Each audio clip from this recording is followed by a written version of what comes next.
Hello, welcome to Fibro Warrior, my new normal, and I'm MJ Aragon, and I'm here with my producers, JoJo Merricks Friday. and Tony Jeffries. Hi.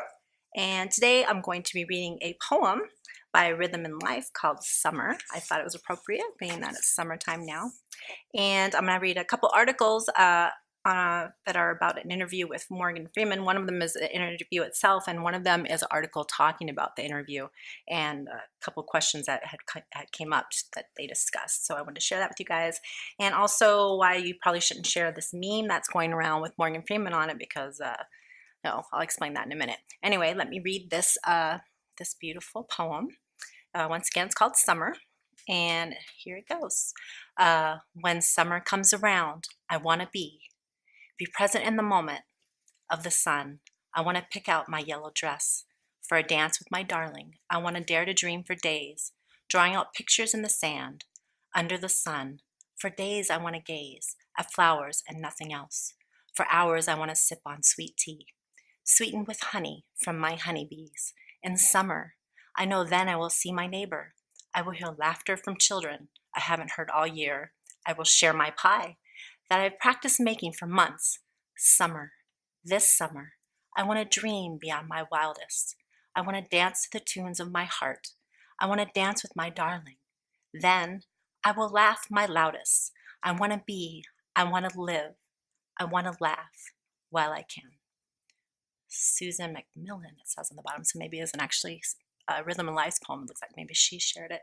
It was really pretty. I liked it. I like that it was about summer, and she is also a Fibro Warrior, I believe. I recently got in touch with a few, well, not got in touch, I liked a few other people who wrote blogs, a few other bloggers, and of course they've in turn liked me, which, you know, we all try to support each other.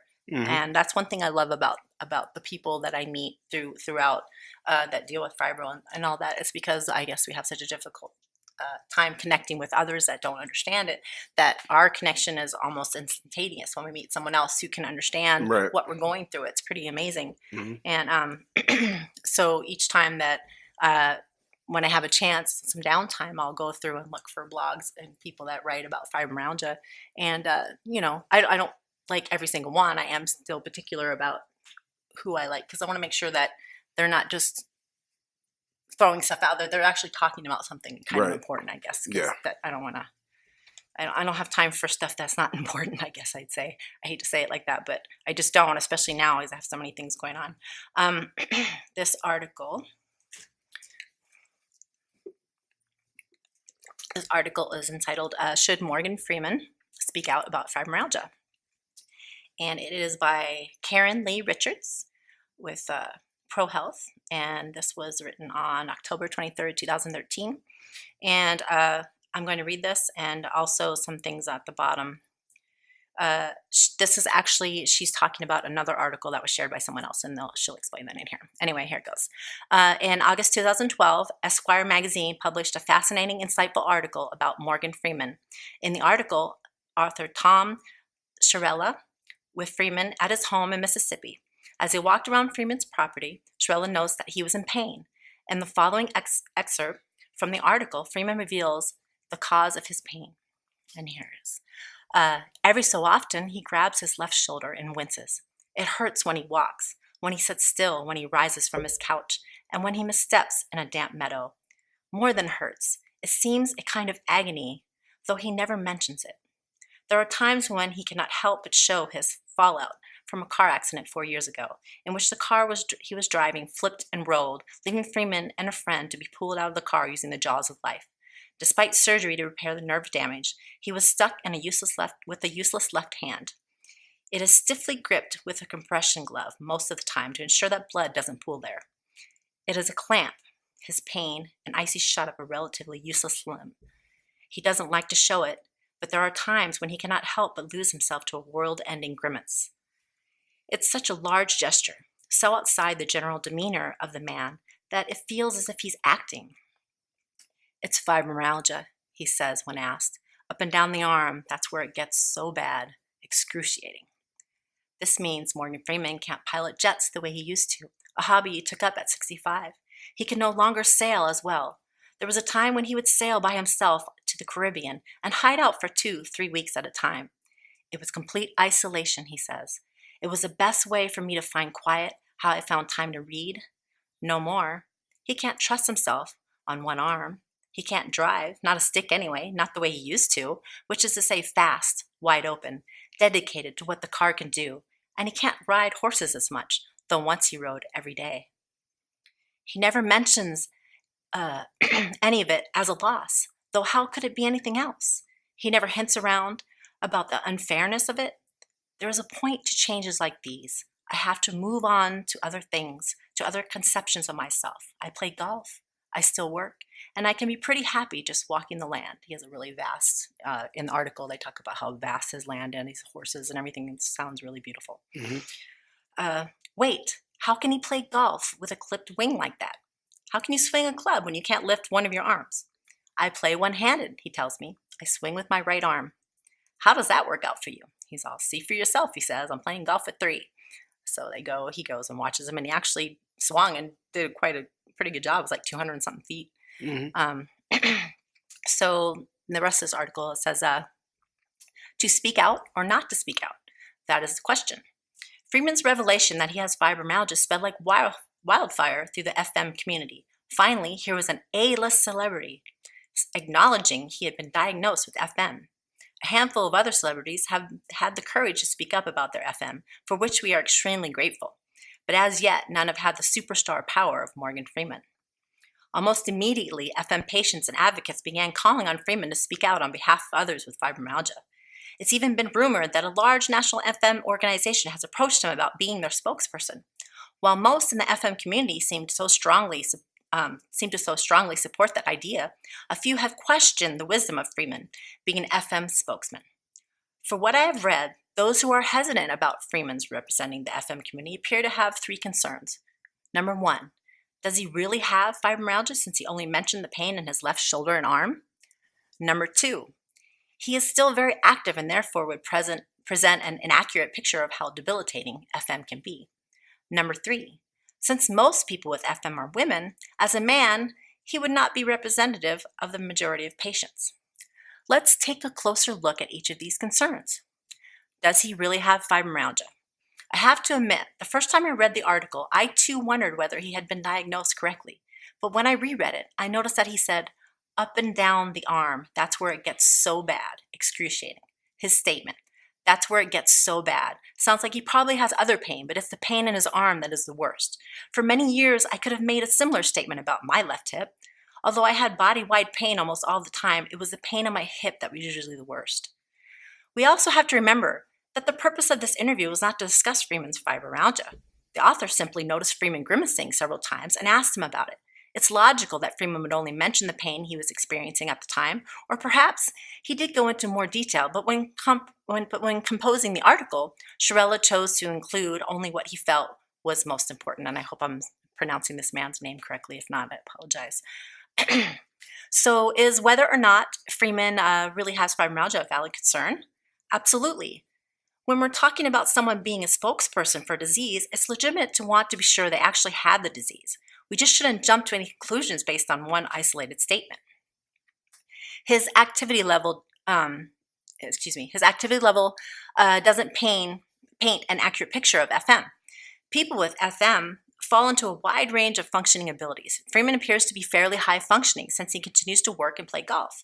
The article did note, however, that he has had to give up several activities that he loved. On the other hand, some people with FM are completely disabled, unable to handle even basic self-care tasks. The rest of us fall somewhere in between. While Freeman's activity level should not preclude him from representing people with FM, I would hope that part of his message would be to describe just how debilitating FM can be and to explain that different patients have different levels of disability. As a man, he is not representative of the average FM patient. Okay? Frankly, I think the fact that he is a man with FM is a positive thing. Whether we like it or not, when it comes to health issues, men are still given more credibility than women. Studies have shown that healthcare professionals are more likely to take a man's symptoms seriously, but attribute a woman's symptoms to emotional causes. Although the acceptance of FM has come a long way in recent years, there are still some people, including some medical professionals, who don't believe it is real. Therefore, having a well-known and highly respected man like Morgan Freeman speak out about FM might help improve our credibility among the doubters. I can't talk today.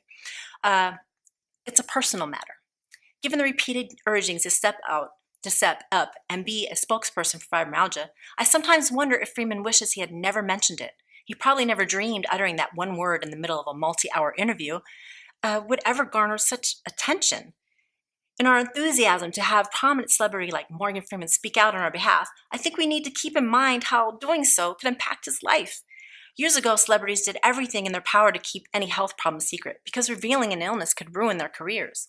Although Hollywood seems to be a little more accepting these days, I suspect there is still some hesitation about casting an actor who has known health issues. And even if his career is not a major concern, Freeman strikes me as the kind of man who prefers not to dwell on his pain and what he can't do, but rather to push ahead and focus on what he can do.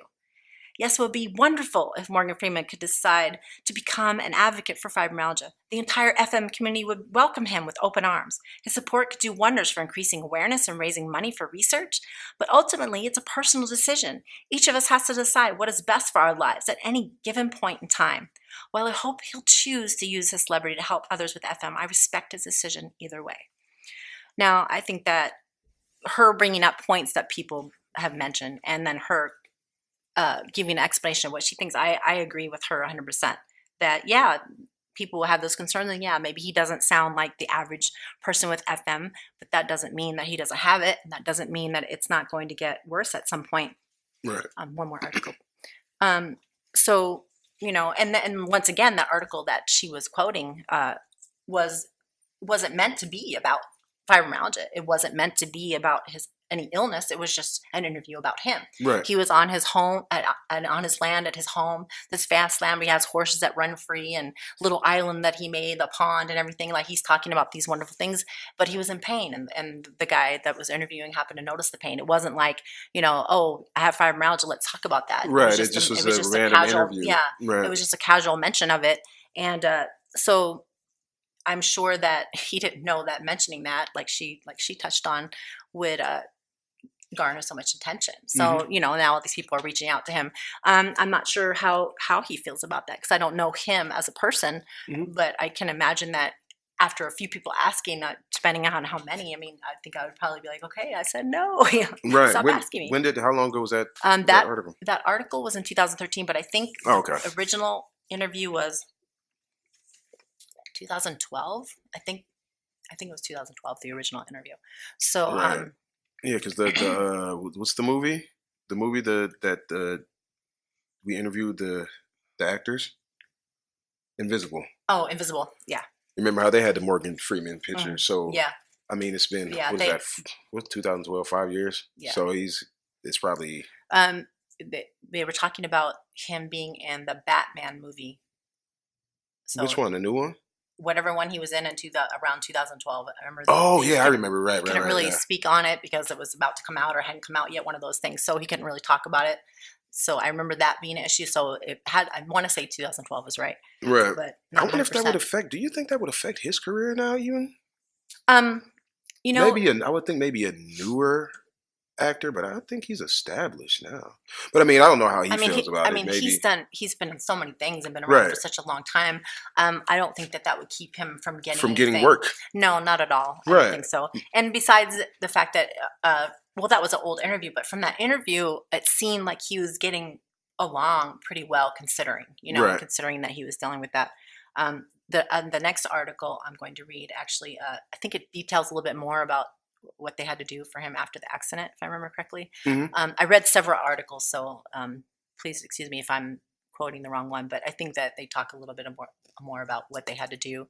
But yeah, it definitely had a lot of damage to his shoulder, if I remember correctly. And there was a friend in the car with them when it happened. They don't really touch on what happened to the friend. I imagine they're doing okay. But yeah, and so I'm going to bring up the meme since I'm waiting for the other interview to upload. There's a meme going around of Morgan Freeman, and I don't know the quote of it because I don't have my phone. You don't realize how much you depend on your phone until you don't have it. It's crazy. I'm going to look it up. Could you look it up for me? Yes. And the meme is actually an incorrect quote. So because of that, I would urge you guys not to share it because it's not actually his quote. And I'm sure, as far as I can tell from other things I've read, he doesn't like people use his image for their memes quite often, and he's actually not a big fan of that because they're saying things sometimes that he would never say, Right. or he wouldn't advocate, to have someone say. So the fact that they're using these memes to portray that this was said, because they put them in quotation marks and things like that, he didn't actually say these things, so he's a little upset. Mm-hmm. It's actually not on my page. Just look Oh, up. what is it Just on? look up Morgan Freeman Meme. fibromyalgia meme. Yeah. I didn't post it yet because I was going to post it with this, and Okay. so I urge you guys to not share that because it's actually it's false information. Because after all of the things that I read and the interviews that I read, there was never once that he said anything remotely close to what is quoted on that particular meme. And so, until someone makes a meme about what he actually said, and I touched on that in the article I just read. The next article, he says a few things that could be quoted because those are things he said. But in this meme in particular, it's this Oh one no, right it's only here. okay. Boom, This one right here. perfect. It was right Yeah. there, huh? Yeah, it's a pretty popular one. This one right here, for those of you who are watching, I hope you can see that. I'll take it up to the camera. It's I only get one life, and I will let fibromyalgia take the joy from it. And then it's in quotation, and it says Morgan Freeman. This is not actually his quote. It's actually someone else's quote. And I believe the way she had written it was, "I only get one life, and I will not fibromyalgia take. I only get one life. I will not let fibromyalgia take the joy from it." She's had "my" in there somewhere. In Only the get one actual life. quote. Yeah, in her So they actual quote. misquote the quote. They just took the quote. Yeah, they changed a word in the quote. So "my" is missing from there. They "My" doing is all what that. that They person doing actually all said. types of wrong. Ain't they? So I only get one life, or I only get my life, or I only get one life, and I will let. That's the word. I only get one life, and I will let fibromyalgia take my joy from living it. I think Right. is what she wrote instead of the joy. Mhm. And so this is someone else. I wish I had written down who she was in particular, so I could give you her name. And when I look it up again, I will write it in the description. I'll make a note of who it actually was that said that. But please don't share this. Once again, don't share this meme. It's actually incorrect. It is not a quote from him. It is a quote from someone else. Yeah, that's awful, man. Putting somebody's face and then putting it up with something they didn't say. Yeah. So, and I can totally understand why he wouldn't want people to do that because there's, like I said, there's quite a few memes out there with they're using his image and in quotations saying he's saying things that he isn't actually saying. So, Don't believe everything you see on the internet, people. this just goes to tell you, yeah, you can't believe everything you see. Every article, every post is not going to be correct every time. You have to do your research. It's important. So here is, this is on Daily Beast. It says one of a kind. Morgan Freeman shoots straight on legalizing marijuana and has escaped from New York. Is that he really did these things? Or is Yeah. this okay? Yeah. Let's see. I wanted to read specific things, but you've all heard The Voice, a once authoritative and passive weaving every soothing syllable into an epic yarn.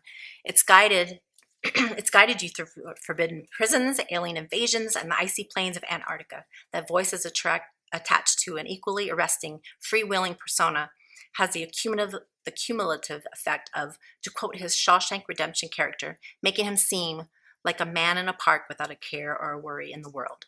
It's a testament to his acting ability, as these days Morgan Freeman, the Oscar-winning film legend, is in a great deal of pain. 7 years ago, he was driving across Mississippi when his vehicle, a 1997 Nissan Maxima, skidded off the highway, flipping over several times. Freeman was rescued using the jaws of life and medevaced to a nearby hospital in Memphis. His left shoulder, arm, and elbow were shattered, and doctors operated for 4 hours to repair the nerves in his arm. He still hasn't regained the full use of his left hand and wears a yellow compression glove to prevent blood pooling. I asked him about his stance on the legalization of marijuana, since he's a longtime user. They used to say, "You smoke that stuff, boy, you get hooked," says a chuckling Freeman. "My first wife got me into it many years ago. How do I take it? However it comes. I'll eat it, drink it, smoke it, snort it." snort it like you can do Oh that. God!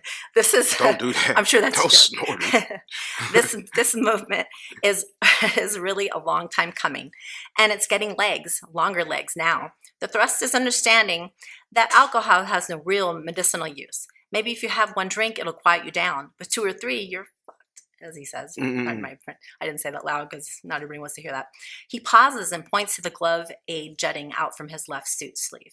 Marijuana has many useful uses, he says. I have fibromyalgia pain in this arm, and the only thing that offers any relief is marijuana.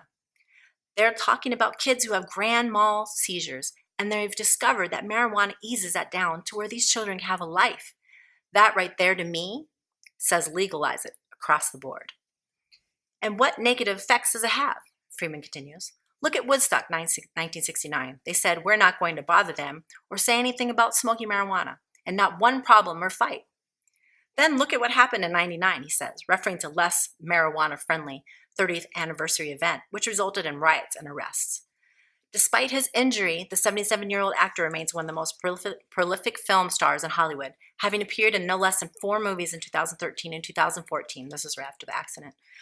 His second of 4 movies out in 15, 5 Flights Up. I watched that. It was actually a pretty good movie. 5 Flights Up? Mm-hmm. It's a lighthearted romantic comedy about a couple. It's Freeman and Diane Keaton looking to shed their cozy Brooklyn apartment to start anew. It's directed by Richard Longcrane and executive produced by Freeman. Film is a rarity. It's both down-to-earth, something that's become quite scarce in temple-obsessed Tinseltown, and a casual depiction of a loving interracial couple. Sadly, even in 2015, that's not something you see too often in the big screen. Excuse me. I don't think it's taboo, Freeman says, of movies featuring interracial couples. Cinema is a following.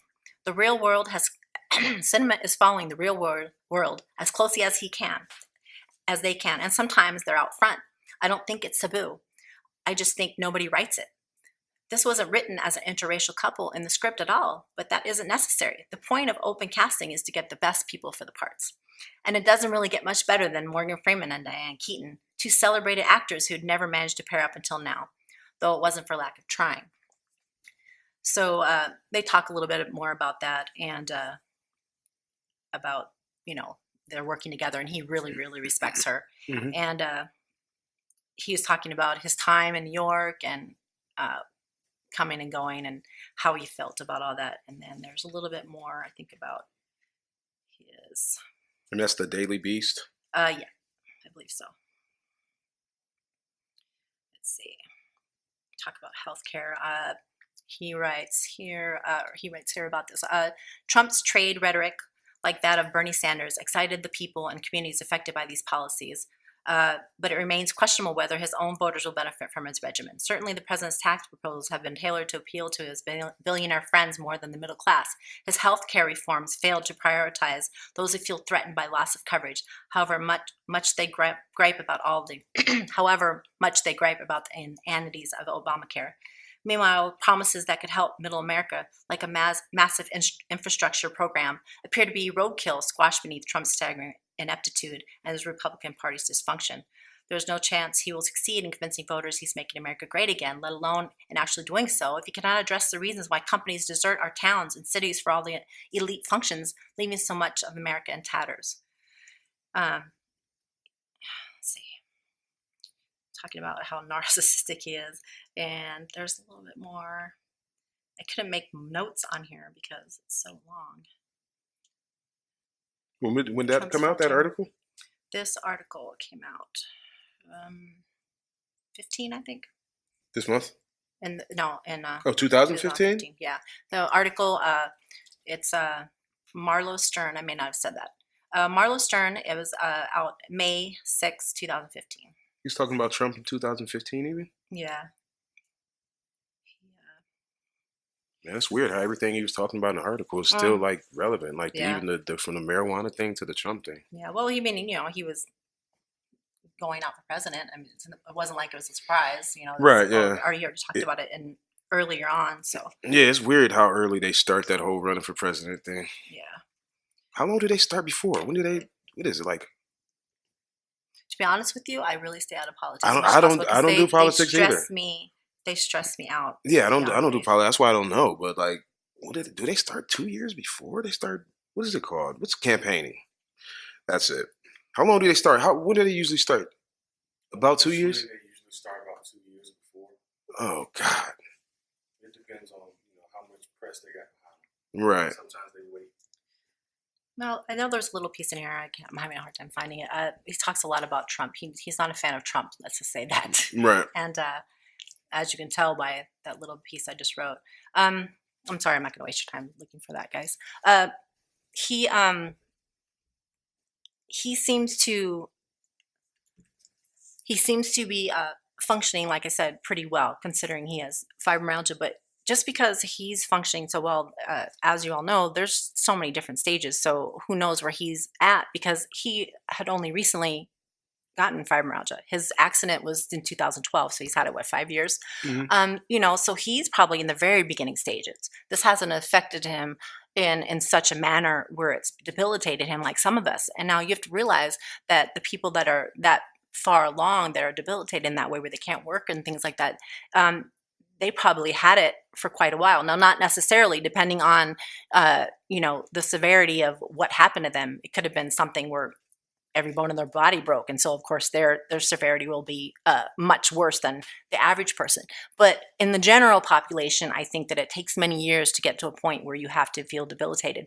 And some people are only getting their diagnosis, like myself, so late in life. So even though I've only known what I have for about 4 years, I've had this my whole entire life. So I'm already at the sixth stage, or Right. seventh. I like to say, once again, I love quoting my friend Kim's blog about seventh stage and finding purpose and acceptance of the fact that you have fibromyalgia, and it's probably not going anywhere anytime soon because there's no cure for it. But so I've reached that stage. I can't actually hold a job. The reason I'm able to do this is because I can sit down and it's in my home, and these wonderful gentlemen that are my producers, they come to me. If I have to go out of the house, I can sometimes, but my blogs are written from my bed 90% of the time. My vlogs are here as well. So everything's convenient for me. I'm able to do these things because they're within my means. I couldn't hold a regular job. I used to be in the casino. I worked dealing cards all day, and the smoke on my feet all day, dealing with the germs and being sick constantly. And that's why I ultimately had to quit, because I stayed sick for almost the entire last year that I was in the casino business. So, everybody has a different story. Everybody has fibromyalgia for different reasons. But a lot of them do come from some sort of torment or, abuse when they were young, whether physical, mental, sexual, whatever that case may be, a severe accident, a very serious viral infection. There's a few different ways, a surgery, things like that, a traumatic event, losing a loved one, a divorce. There's lots of things that mess with us mentally and physically that can cause this to develop. And so we can't say, look at Morgan Freeman and think, oh, well, he seems fine, he doesn't have fibromyalgia. You know what? That's bull, because a lot of us, you can look at us and we seem fine. That doesn't mean we don't have it. So saying that about him just seems a little, it seems wrong. We're complaining about that ourselves, that we shouldn't have people doing that to us. So we can't do the him. We can't be the FM community saying to him what we don't want people saying to us. So, I'm happy that he's able to get along. He is dealing with a lot of pain, a lot more than he probably even let on in that interview. But he's able to still do some things. We all still do some things that we push ourselves to do. And that's a good thing, that we're not just giving up. Don't give up. Fight. That's the whole point of this. We're warriors. We're going to fight through this. We're not going to let this take us down, and I will fight to my very last breath. Every pain, every issue, everything that I have to deal with, I will keep fighting until I just have nothing left. I mean, I will be dying, suffering from not being able to breathe, whatever, and I'll still be fighting, because we can't just let this take our lives over. We can't just say, oh, I have fibromyalgia, and just give up. We can't. Because if we aren't trying to help ourselves, no one else is going to want to help us. If we don't try to make ourselves better and feel better, no one else is going to want to help us. We have to want to help ourselves first. And I make that analogy in a blog about being on a plane and how they tell you, give yourself your oxygen mask first. This scenario can be used in many ways. Like, we always want to help people, but you have to help ourselves first. We have to make sure we're well first before we can help others. We have to make sure we're okay first before someone else wants to help us. Because if we aren't willing to want to do anything, our significant others or friends or family, they're going to feel like, well, if they don't want to, why should I? If they're not trying, why should we? So we have to fight to be strong. And sometimes we're all we have. And if you're all you got, if you don't fight, then what? You're just going to give up or lose the battle? We can't do that. We have to fight and hope that someday there will be a cure. And this is why I'm doing this right here, because I want to get the word out here and spread awareness. And maybe more people will try to find what is wrong, why we're sick and what will cure it, what will get rid of it, instead of these Band-Aids and patches and opiates and Savella and Lyrica and all these other things. I can't think of them offhand right now.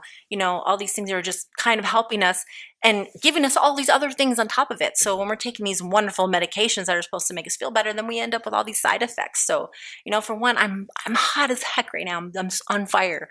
And it probably is the medication. Although it's helping with so many things and I'm not in too much pain right now, I'm sweating profusely sometimes. All I did was go to the mall the other day just to run some errands. All I did was walk from the car into the mall. And I wasn't there 5-10 minutes, and I was hot. I was hot and I felt sweaty and I felt worn out. And I'm like, this is insane. I'm not that old to feel like that, but that's what the disease does to you, or illness, or whatever you want to call it. And the medications, it's probably a big reason why I'm so hot all the time, So we have to try to get through all these things, all the debilitating things, the side effects, and trying all these different medications, trying to find one that will make us feel just a little bit better. And, I'm telling you, just keep trying. Don't give up until we find something that gets us through the day. And don't let people bully you and tell you that you're not sick just because you don't look sick. Don't let them do it. You stand by your decision to tell people. And if they don't believe you, then don't waste your time. Because if they don't believe you, they're probably not going to believe you. They're probably never going to believe you, and you're just going to waste your breath trying to get them to believe you. So you just stick to your guns. You do your thing. You take care of yourself. You fight for yourself. And hopefully you have someone in your life, which I'm lucky I do, that I have my love, that will fight with you. And if you don't have someone in your life, reach out to me. I'm always here. I'm always here for you. If you need to talk about anything, just message me, email us, whatever. It's always posted. I post those things. You guys can reach me on every time I post a podcast. It's always in the description. So anyway, I think we're at the end there, right? We're going to wrap it up. Mm-hmm. Yeah. Okay. So I'm sorry, the article, I kind of just left it off because I was having trouble focusing and finding the other part of the article. I couldn't make a note of it because it was such a long thing. Anyway, as you guys know, I love y'all. And I couldn't tell you how much I appreciate having you here and watching this every week. We're on number 18 now. We're coming along, and more people are following and watching, and we really, really appreciate that. All right. As always, you're not alone. I love y'all. I love y'all. I love y'all. I love y'all.